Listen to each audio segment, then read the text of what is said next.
You're good. I have somebody coming in after you guys, so we'll try to be punctual. I'm ready to go. So. Ready to go. Shit. You say the wolf is coming. I wolf. That's all you had. Me and my brother and two of my friends moved the piano 2 nights ago when it was like 0 degrees. We went to Baldwin, got a piano, put it in a truck, and then took it to my new house. 25 yards through my lawn. Just you and your brother? No, and 2 other guys. Oh. And then up like half a flight of stairs and then through my house.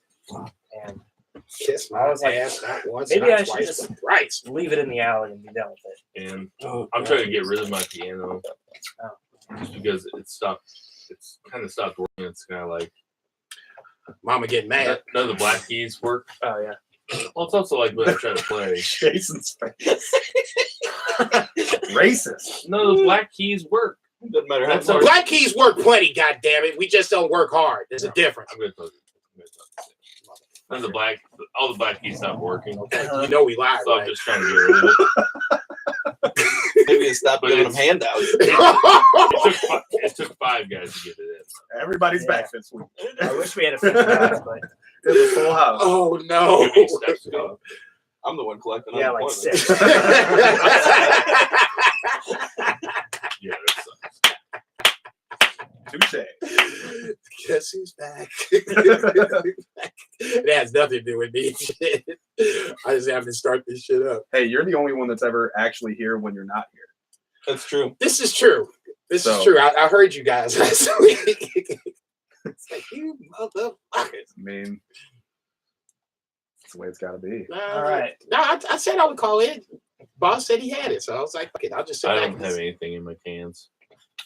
I'll just sit back at the airport bar and just get banged up.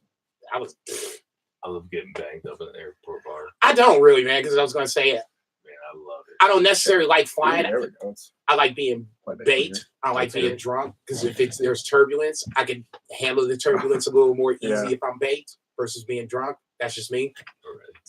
Get high in a plane. Shit. Don't let that day ever I happen. hope to every time. Just so you know, I don't really have anything in my left ear.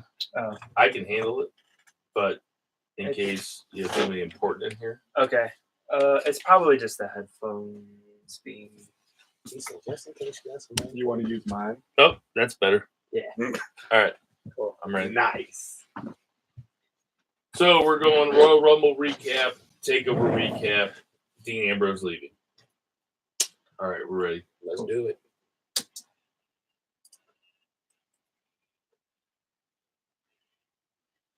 Tonight on the Band from Ringside podcast, we have your Royal Rumble recap, your NXT Takeover recap. Dean Ambrose is leaving WWE, and JCB is back in studio. Tonight's on the Band from Ringside podcast. I almost felt missed. You were Felt missed. jealous. Never jealous, baby. This at 9 to 5. It's time to feel alive. Hello, Marks, and welcome to the Band from Ringside podcast. As always, I'm your host, Bill Viggy, a.k.a. Job Gronkowski. And to my right, as always, we have Two Beer Zach Pullman. What's going on, Two Beer? Not much. Just fired up WWF The Music Volume 2 in my JVC Kaboom box. Oh, yeah. Right?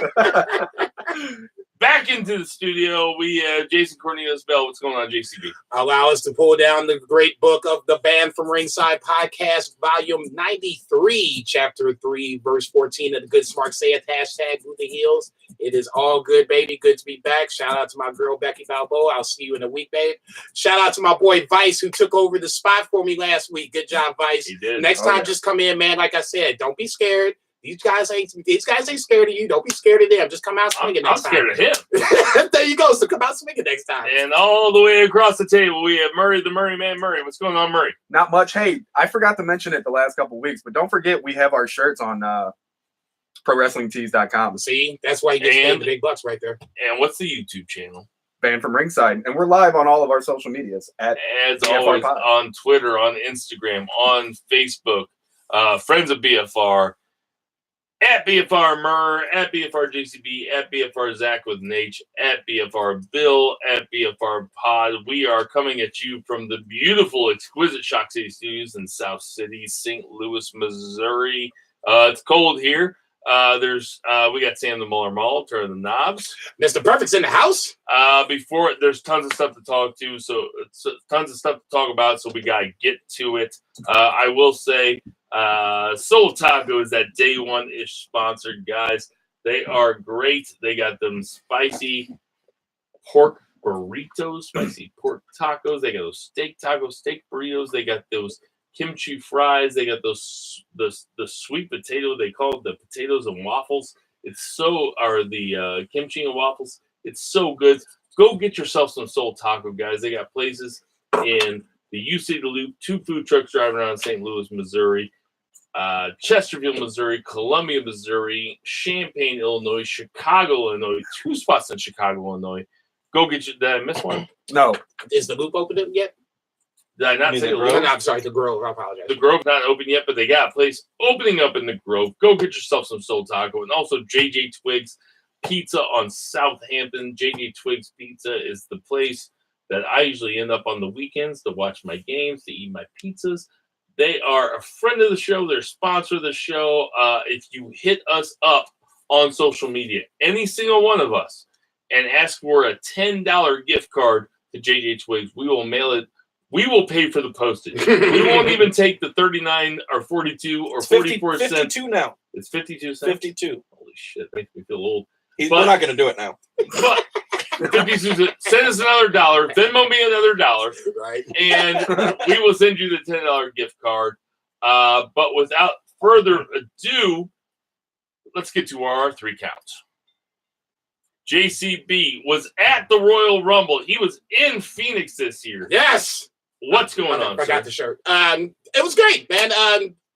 Let's start off at the top. Royal Rumble was Sunday afternoon at Phoenix Chase Field. They said 48,000. Felt like 48,000. Like I was telling Bill and Zach beforehand, it felt like a nice little melting pot of hardcore WWE fans and the elite of the elite, the top 1% of Scottsdale, Phoenix, and the surrounding metropolitan areas. But nonetheless, Royal Rumble did go down. We did crown 2 Royal Rumble winners on the men's side. Obviously, Seth Rollins won. On the women's side, not surprising, but kind of surprising, I guess, since the storyline played itself out. Becky Lynch wins on her side after losing to Asuka on a tap out, which I didn't necessarily see coming. I thought that Asuka would win it.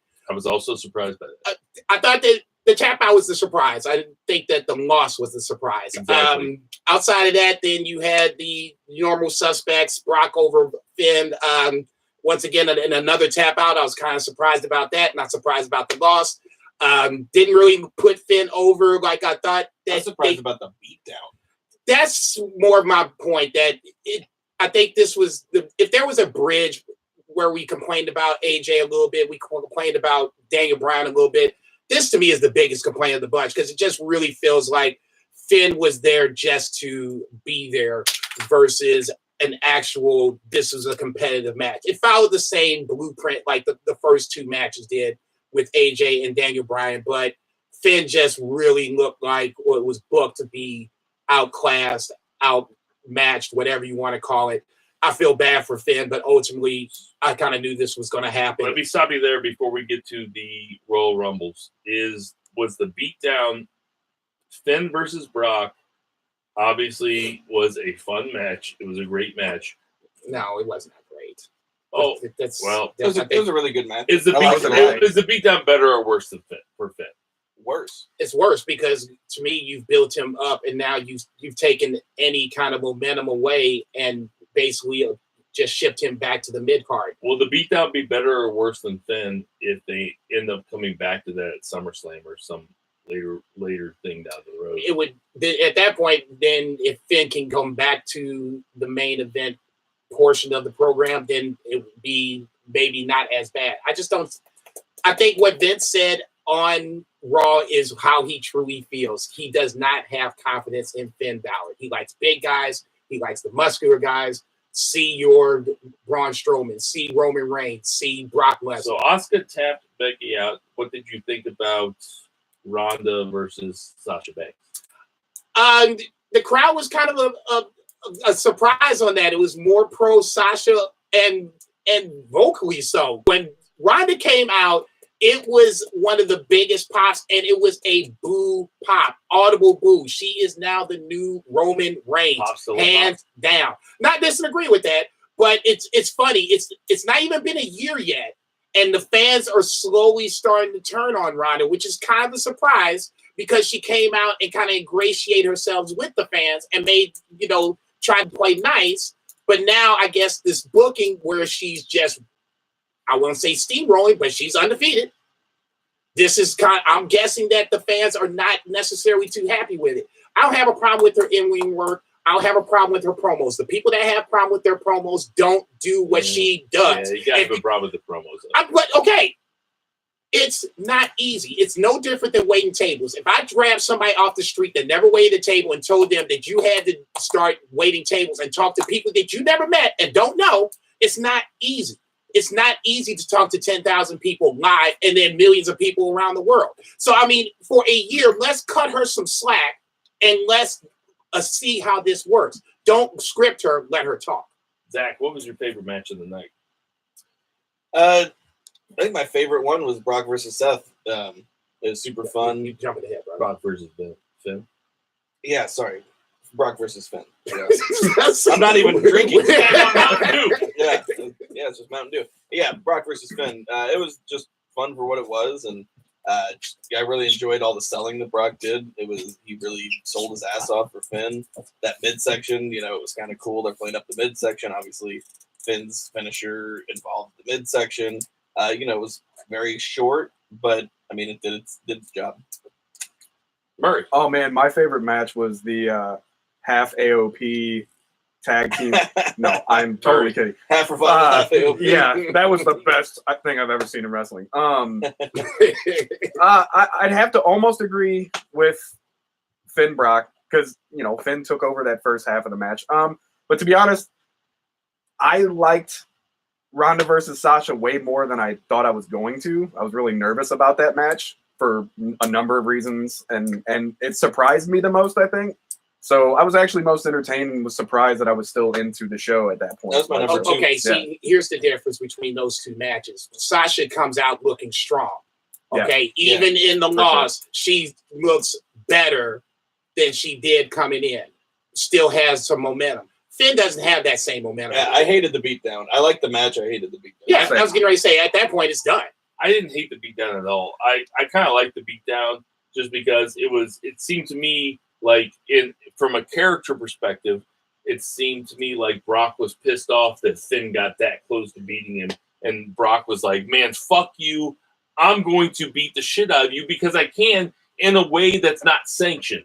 It like, if you're going kayfabe style, then the point is that you have to fight within rules. And so Finn almost beat him within the rules. Right. And so for Brock to come at him afterwards like that and to beat the shit out of him, it was like fair. Brock was...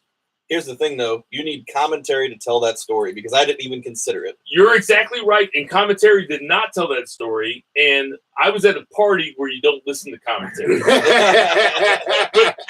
but seriously, though, like when you're at a party, like when there's 11 or 12 people sitting around and everybody's drinking and you're all doing whatever you're doing, like you're not listening to the commentary. Right. You're talking about stuff. And I was thinking, man, this is good because this is showing that Brock's so frustrated that this little guy Finn did that to him. Well, and I only rewatched that match with no sound today, and I did rewatch it, but I did rewatch. So I've watched that match twice with no sound, so I have no idea what story they were telling. They didn't say that, but that's what it seemed like to me. Was that Brock was so mad that Finn almost made him lose. And that would make a lot of sense to piggyback on, I think, what one of you said with them possibly coming back to this. Oh, it's you coming back to this later on.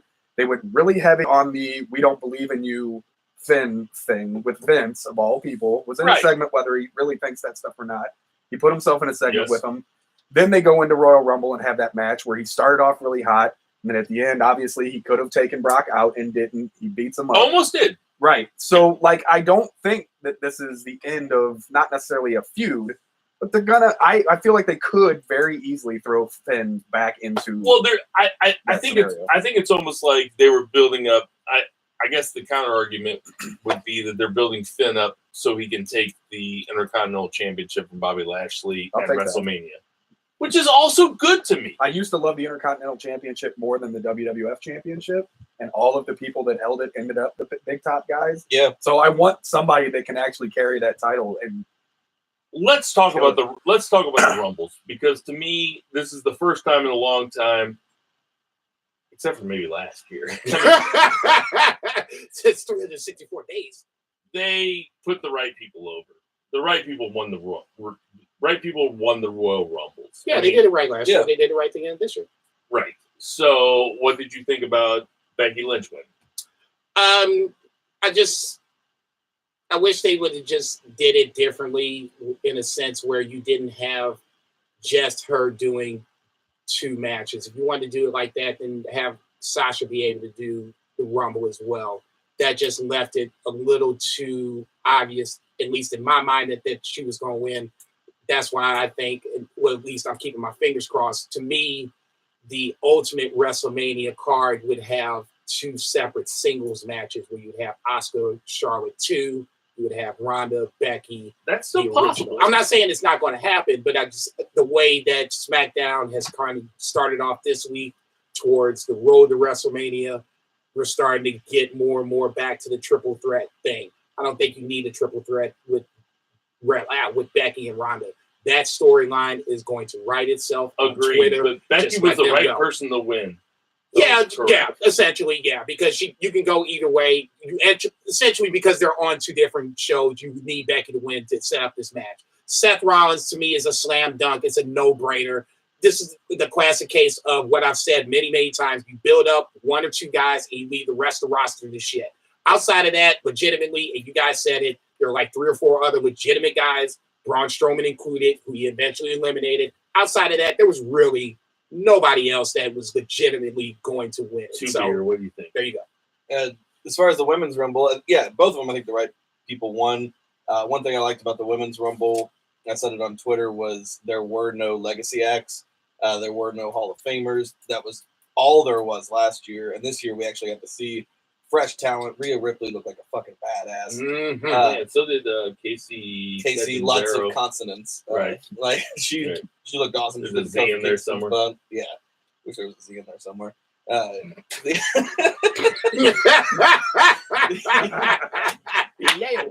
But outside of that, I liked all the NXT acts.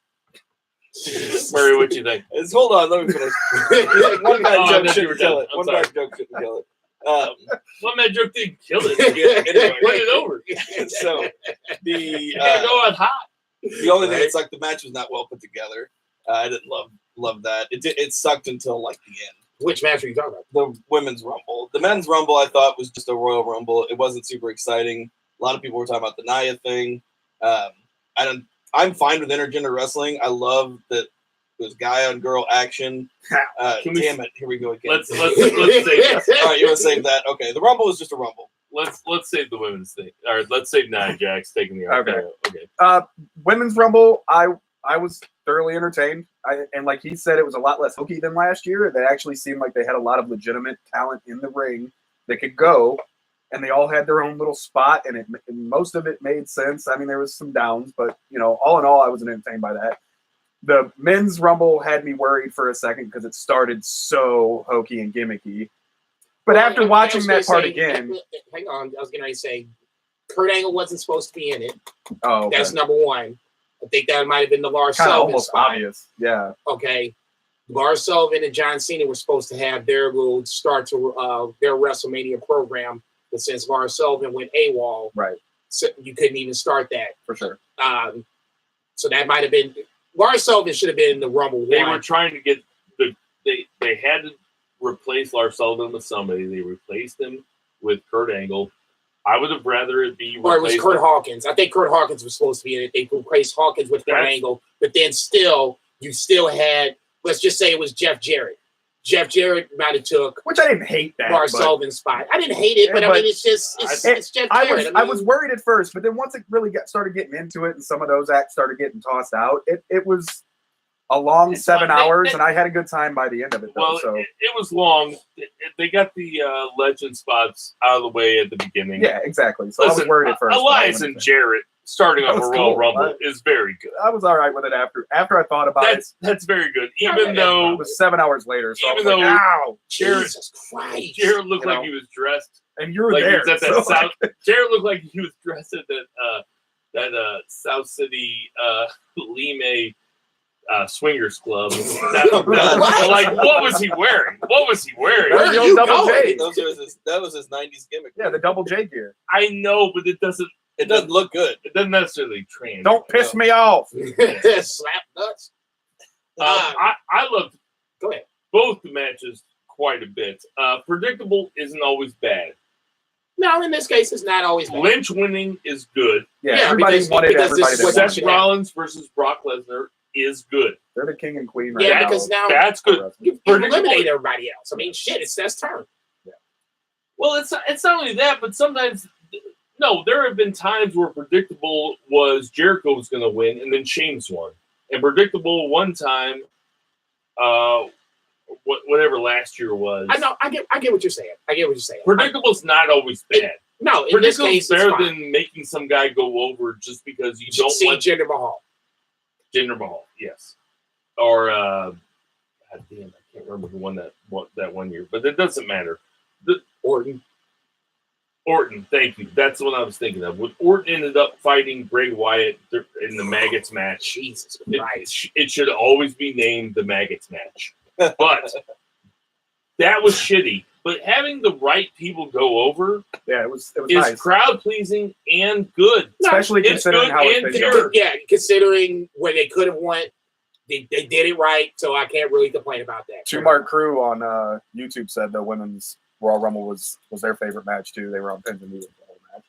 Yeah, it was fun. And it was Lacey Evans had a great showing. Okay, Natty had 60 minutes or 50 minutes in the ring or whatever. And that's what I'm going to say about this. And Two Beer kind of jumped on it. The women's especially The went horse totally. spot.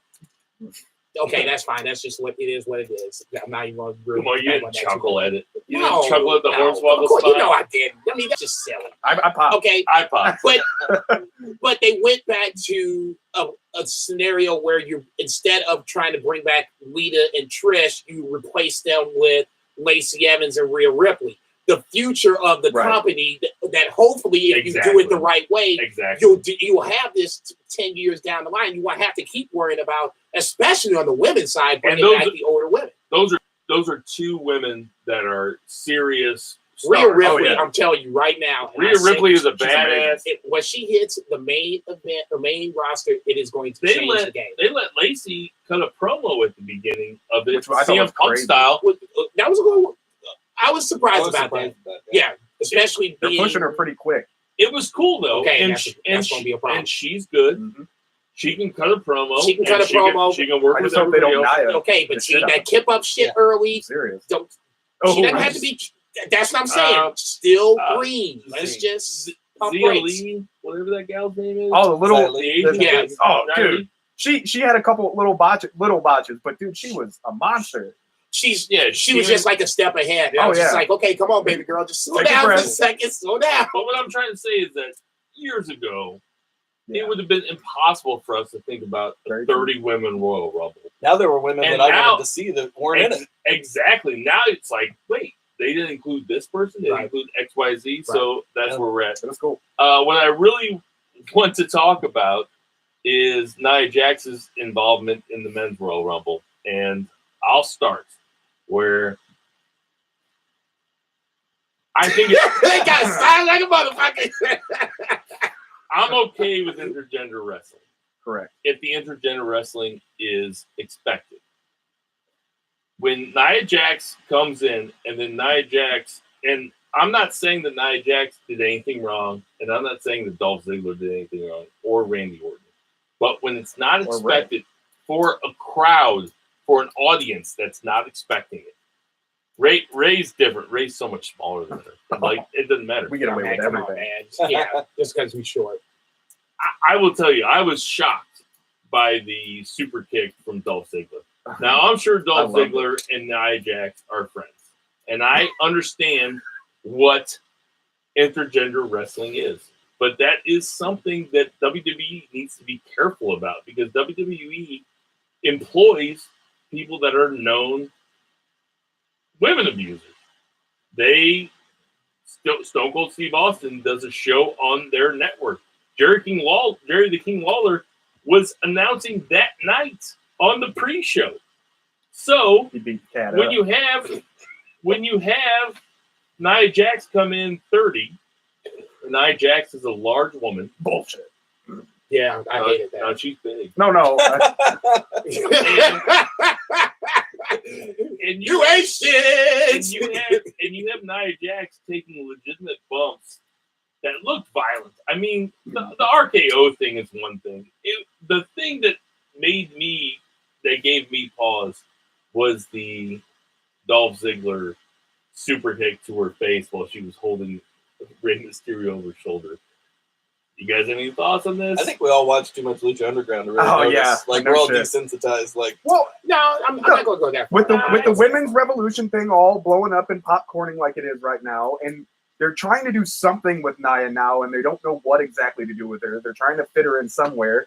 China had the Intercontinental Championship. I mean, she's a that big was girl. different, though. Those were expected matches. Well, I get that, but at the same time, like, look, I don't like that she was in the Royal Rumble. I don't care that it was a woman in the Royal Rumble. I don't want to hear that you don't like that she was in the Royal Rumble because you think she took a dude's spot or anything. No, I that's want to not hear a specifically whether you're okay with her taking yes. her getting beat up by three guys at the same time. The intergender thing does not bother me whatsoever. This is how it started. The booking she came bothers out me. and took out a dude, R-Truth, and beat him up for his spot. Willingly going into the men's Royal Rumble, knowing she was going to get in a tussle with men in the Royal Rumble, trying to win because she didn't win the women's Royal Rumble. in kayfabe style, it works. And so it wasn't totally unexpected. Kayfabe style, I'm fine with it.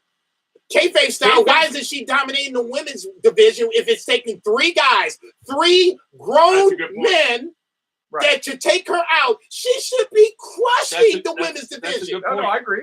I agree, but she's not good enough. But kayfabe, but non-kayfabe style, do you trust WWE to tell a story of intergender wrestling without doing real damage on the people that are watching it? Nope, not really. I don't trust them for a lot of things. Thank you.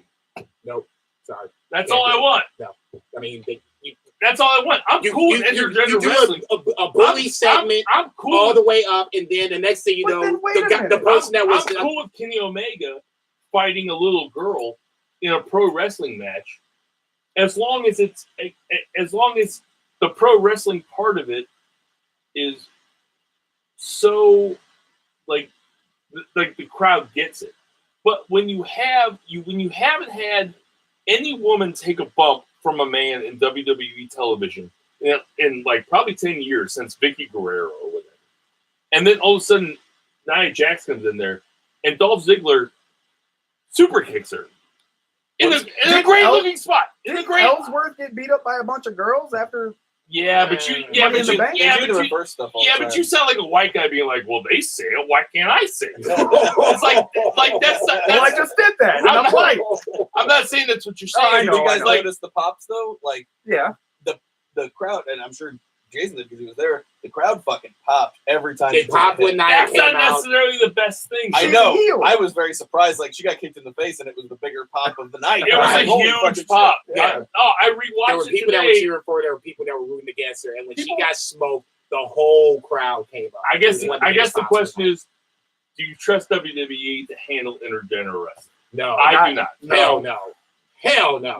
Not in this moment. Control. No. Like, hell no. Not in this moment. Am I okay with Nia Jax taking a few bumps from dudes? Knock yourself out. Yeah. That's totally fine.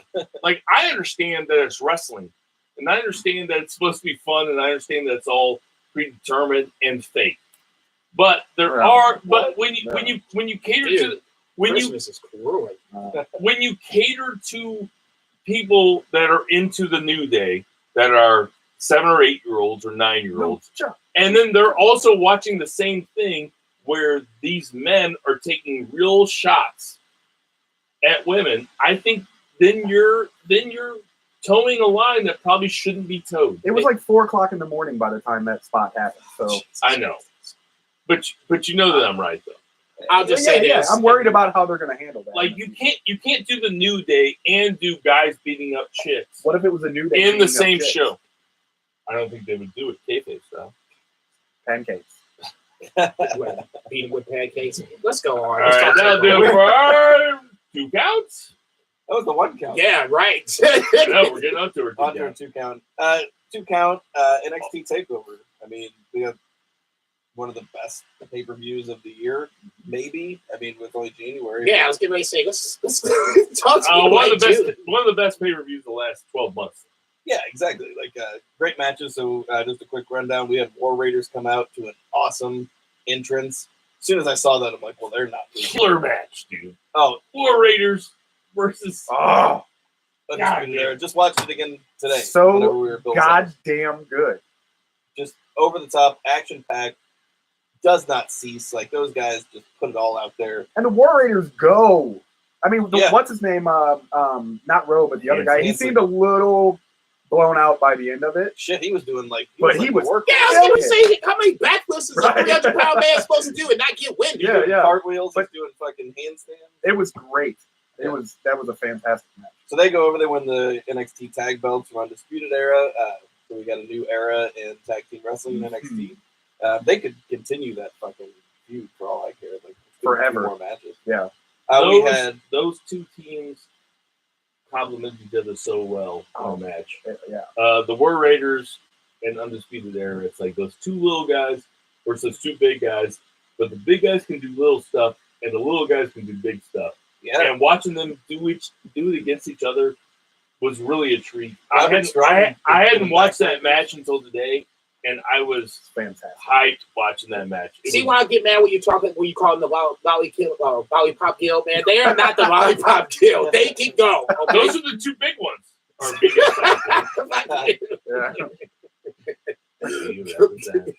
All right. We had Matt Riddle go over Cassius Ohno in a really good match. Very different from the match that we had just seen. Really interesting finish where we had Ohno tap out to Riddle's blows. It was like an MMA finish.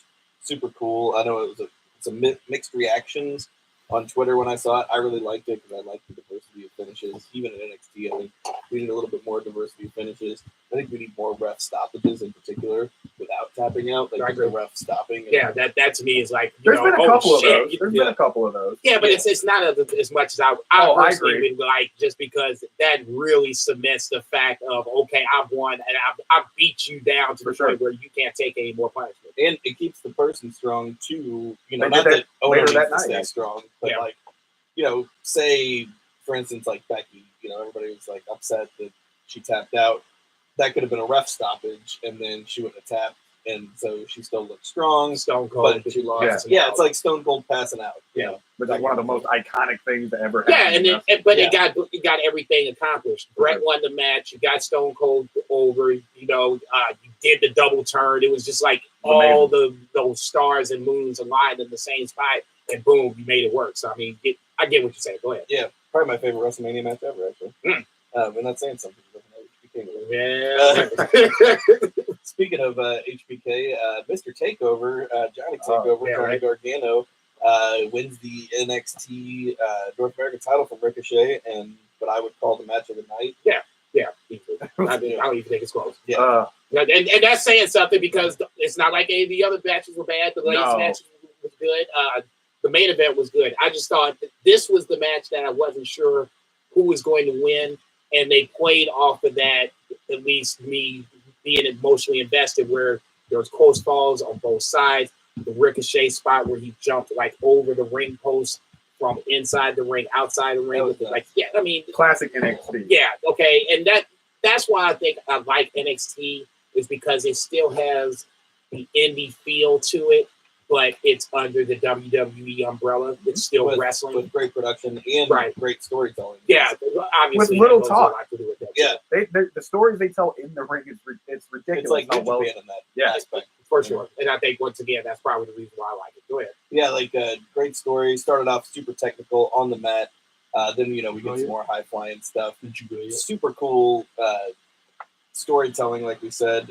You have Johnny Gargano doing a callback to his previous matches with Ciampa, where he pulls the ring mats up and exposes the concrete. He's gonna do his draping DDT and decides not to. He's like, I want to kill this guy.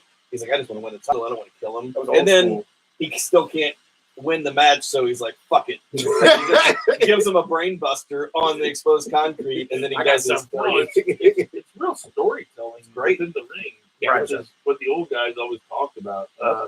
NXT is a strange animal because everybody wants to hate WWE, but it is WWE. Yeah. And it is probably the takeovers are the best thing going. I mean, I would take. Well, I guess I'll leave it to you guys. Would you guys rather have 5 takeovers a year or Wrestle Kingdom and the G1? I'm biased just because I don't watch as much New Japan as I should, but I am an NXT takeover fanatic. I mean, since this podcast has started, I've watched every single every single New Japan pay-per-view. I've watched every single takeover, every single patch, and I think that the takeovers are better. It's tough. I like the smaller. They're both the two biggest things. They're the two best things. And it doesn't have as much to do with the talent as it does as the production and the crowd. Like when you're watching a takeover, and I know there's only 5 a year, but that crowd is going apeshit. I mean, you and I just watched War Raiders versus the Undisputed Era, and I hadn't watched that match yet, and you were like, "Oh, I can't wait to watch this match again."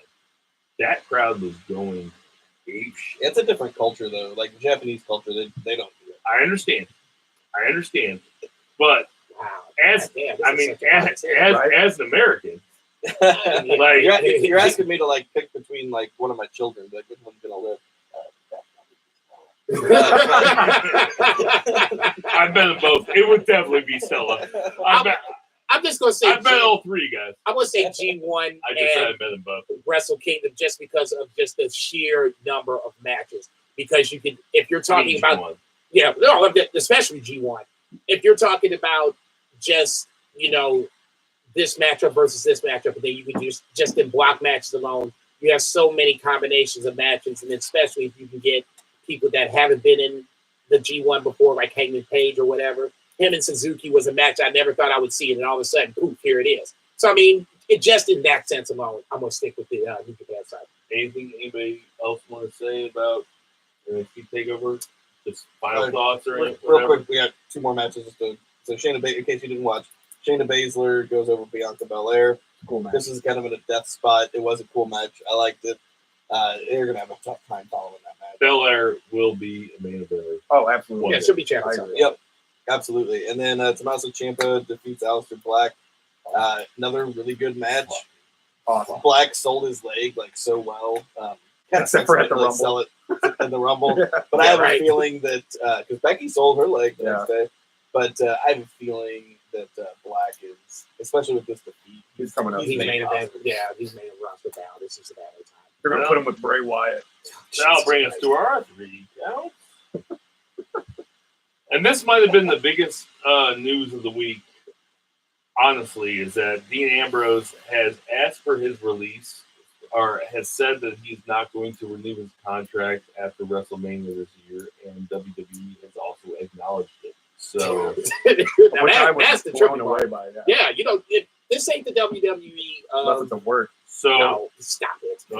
Hold on. Seriously, we're going to entertain this? That's a work? Yeah. Yeah, I think that needs to be entertained. I don't think that it is, but I think there's a percentage chance that it is. Sheffield don't melt still be. It definitely puts the Triple H Dean promo into a different light on Raw, where Dean came out and shout out to my boy Vice, who texted me and goes, did Dean just call Triple H Chuckles? Because when Dean said that, the Triple H was like, holy shit, this guy really doesn't give a fuck. And then when they were walking to when Triple H was walking to the ropes, Dean goes, are you okay with that? You have to ask your father-in-law, which was also very good. And then after the segment, after Dean sold the shit out of a Seth Rollins curb stomp, I don't know what we're calling it now. Is that we're calling it the curb stomp? I'm calling it. They call it. If I'm calling him Andre Almas, I'm gonna call him Andre Almas. I mean, so he took that bump like a motherfucker. It was like The Rock taking a Stone Cold Stunner. It was exactly the same. And then he stayed in the ring after the commercial break, and he goes, I want to be serious with you guys. When I came into the WWE, and then Nia Jackson's music broke him off. And then he bumped for Nia Jax a little bit. I mean, he just took a little bop, and then he hopped out of the ring. So, do you think it's a work? I don't think so. Could it be a work? I don't want it to be, honestly. I want to go for it not being work. I'm saying it could. It seems really strange that WWE came out immediately and said and confirmed that it was true. They don't really do that with any of them that have done. Like even with Pac now, like they. I just want to be on record. I don't think it's a work. Right. I mean, I think it's probably real. I can imagine that Dean Ambrose would be dissatisfied with the way his character is gone. You think? He said he hated the hokey stuff from the get-go. That's all they've done. Well, he's always been hokey though. John Moxley. No, not like this. He's kind of silly in his own what your definition of hokey is. But making him dress up in a Santa Claus outfit. I have an inside source. His name's Two Beard Jack Coleman, who told me that he was going to get $1 million for 5 years. And if he was going to get $1 million for $1 million a year for 5 years, and if he turned that down, then what is he going towards? He wants control of his character. I mean, he doesn't want to be Dean Ambrose. He wants whatever this version that he wants. That's what he's going for. I'm not saying he's going to AEW. I'm not saying that. Right. So let's just don't set up here and say I said this. No. Ringside news. I don't want you fucking listening to our fucking podcast. Okay, back the fuck up. Using breaking news here, Ringside. Dean Ambrose, Ringside.com. Fuck you guys. I'm just saying that it's not about the money for Dean Ambrose, and God bless him for it. For other people, it is the money. God bless them for it. Renee staying with them? That's why I think they're extending an olive branch of some sort. They really like Renee Young, and they are married. Special so if Dean wants to leave, okay, he can go. But let's not just future endeavor like we do everybody else. We want to make sure that this bridge is still open, especially when they're doing, with guys that are still under contract 2 years out. They want to renegotiate. What's your percentage chance that Dean Ambrose fights a match in WWE for within the next year? After his contract? After his contract. I should say April 2020. From now to April 2020? No, from April 19 to April 2020. I think a year is too short. He's got to sit out for a little bit too. I mean, he's got to. I know WWE is going to have a no compete clause. It's got to be 3 to 6 months. 100%. Yeah, no way. You 100%? You think so? No way. No. He's going to do some indie work. He's not coming back within the calendar year. I've had some Chardonnay. I'm putting it 100%. This is why I lose as a prediction. Hot take. Okay. I don't know. I think they fucked Dean up. And I told Zach this earlier. I think they fucked Dean up from the minute that the Shield broke up the first time and that Dean wasn't the heel. They might have made Seth, and Seth would have been made the entire way. Seth would have been made the entire way. But once they didn't make Dean the heel turn, that was when they fucked him up, and it's been fucked up ever since. They made him a face. He was a face champion on SmackDown for years and years and years and years and years. Yeah, I wasn't fan of that. Not saying Dean Ambrose was. It was like 8 months. It was like 8 months. No, Dean Ambrose to me was a easy heel. He came off as a heel. He cut a good promo. In ring was good enough to where it's all passable. He was the face of the Shield. And once, like you said, once you change that, and tried to make him be, this lunatic fringe bullshit. Yeah, that didn't work, and it was all downhill from there. That'll do us for our 3 counts. Do the F&B. Do the F&B. The F&B Eatery on 3453 Southampton, part of our Southampton Mafia restaurants. I will be there tomorrow afternoon. I have not been there in a couple weeks. I'm sorry. Okay, I'll shut up. Come see us, 3453. No, you go longer than that. I was like, damn, why are you messing with me? Jesus Christ. You don't listen to me. Because when you're doing this, that means it's time. F&B Eatery is so fucking delicious. Thank you. Smash burgers. Smash goddamn burgers. Bring the kids, minus us cussing or whatever the case may be. There's adult drinks, there's kid drinks, kid menu, the whole shebang. Check them out. 3453 Southampton, F&B Eatery. Tell them JCP said it. Right here. So, looks like we got Rollins versus Brock Lesnar. Oh, yeah, like exactly. that's set up. Yeah, that's Is that going to go all the way to WrestleMania? Nah. Yeah, what else? Why wouldn't it? Yeah. But do you think that Charlotte is going to be involved in the Becky versus Ronda match? Unfortunately, yes. Yeah, I think so. The promo job between Becky and Ronda the other night on Raw was fire. So was the Twitter aftermath. Fire. And that's what I'm saying. We don't need... this is from a Charlotte mark. We don't need Charlotte for this match. I would much rather have... I'm a Charlotte mark also. I'd much rather have an Oscar rematch. I told Two Beer earlier tonight that promo between Becky and Ronda on Raw was as tense as anything I've ever seen, because I actually, following Ronda being shamed by that crowd, and she was shamed by that crowd. Like that. No, I didn't think the match was terrible. I thought Bayley came out and it did her a service. Did you see the more 4 Horsewomen stuff going on? Everybody just needs to stop that. I'm just talking about that was between Becky and that's not going to happen anytime soon. I hope not. Okay, Jessamine Duke and Maria Shavir, God bless them. They are green as goose shit. Yeah. If Ronda's going to go off and get pregnant, that's another year. Just everybody just needs to pump the brakes on that. Matter of fact, just park the car. It's not coming out anytime soon. But that Becky Ronda segment was fire, though. Why it was fired? Because at the end, Ronda, I don't know if that was the scripted part or that was Ronda just finally saying what the fuck was in her heart. But it finally was like, the kid that was enough. And finally, I'm not getting picked on anymore. I'm gonna say what the fuck I'm gonna say. And then she said it and threw the mic down. That was the best part, and that's what made. They let her say what she wanted to say. There might be some people that listen to this show that might not have watched Raw, but Ronda shit the bed on that promo segment. I will not disagree. It was bad. It was the worst promo she's had. It was so bad. It was so bad that I kind of felt bad for her. Oh yeah, because she's out there alone. And when Becky came out and started talking shit to her, Ronda had a look on her face where it's like, man, I still feel bad for Ronda. Yeah, because it was like the cool. It was like the cool. No, it wasn't Roman Reigns. It was Roman Reigns, John Cena. Yep. John Cena came out and broke him off. It was like, hey kid, this is a promo. You're going to have to do these things if you're going to be the face of this company. It was very similar. It was similar to that, and I felt bad for Ronda because Becky looked so confident because the crowd was so behind her.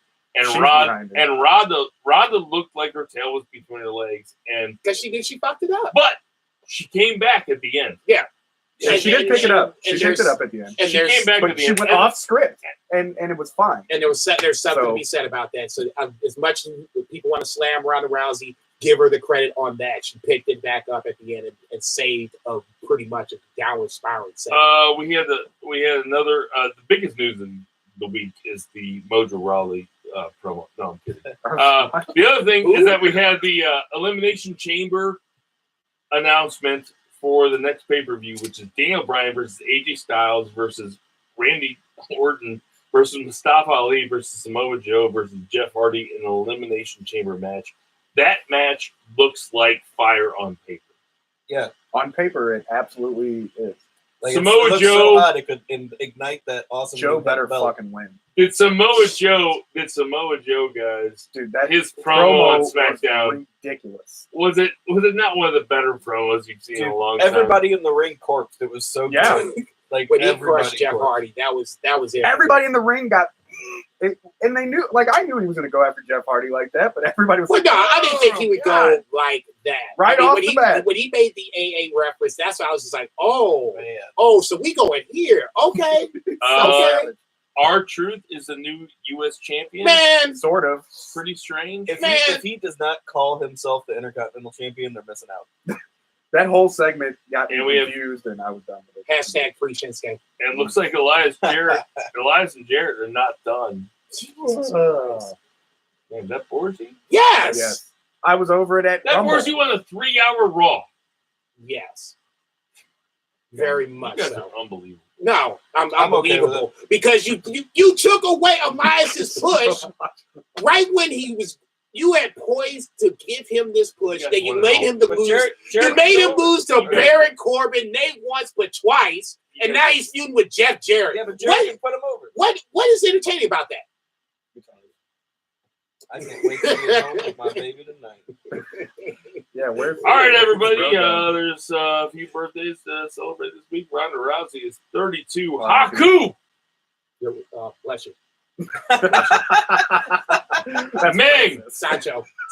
Mang is 60. Haku and Marty Jannetty is 59. Kerry Von Erich.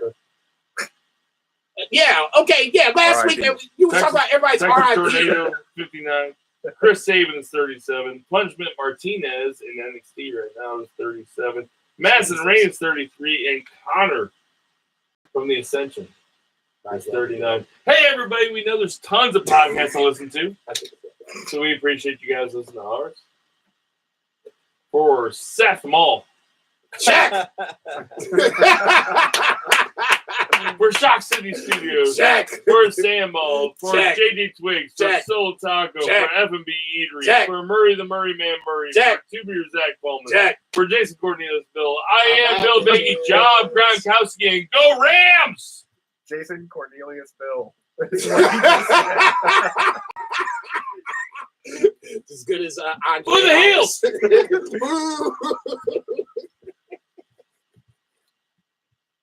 Two Mark Crew also said, "How in the world do you guys not have more subs? This show is very